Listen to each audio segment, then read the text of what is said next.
of the technology and doing a pretty good job of it, unfortunately. Well, if I can make a point, I think the monitoring of it is very important because if the administration of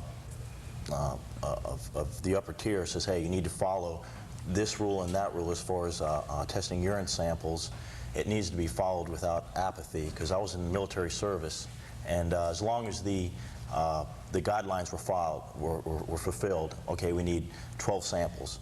Well, as long as they got the 12 samples, it didn't really matter whether they were genuine samples or not. As long as they had the 12 urinalysis bottles filled, then they fulfilled their quota for the upper administration, and that was it. It wasn't like they really monitored to make sure, okay, I really saw him do this, him or her do this or that.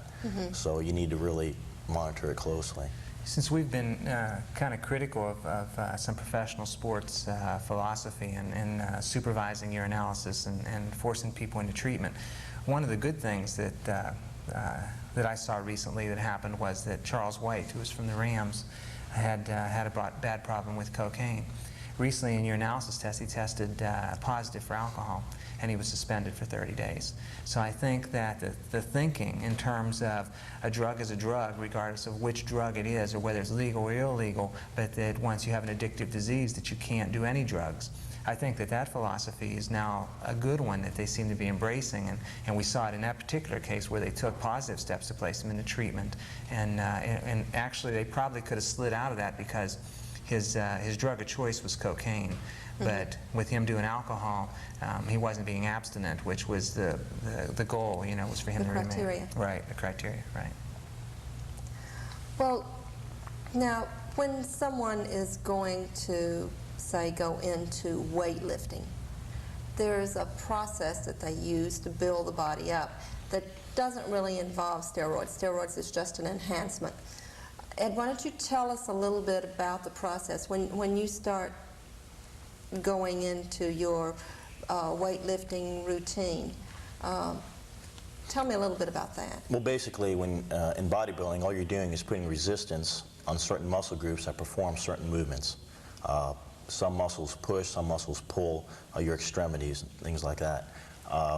What you're doing is you're putting added resistance on those movements and forcing your muscles to adapt to the added strain, and that adaptation results in muscle growth and shape, and that's where the genetics comes into play. If it's only going to shape and grow as much as it's possible with what your parents gave you. And basically what a natural bodybuilder needs to do is just have the drive and the dedication to just hammer it out every day. Yeah. That's the only way that you're going to make progress, and that's quality muscle you're building. It's not something that if you stop for a month for one reason or another, you're going to deflate and go downhill. There was some regression, but not like something that was artificially built.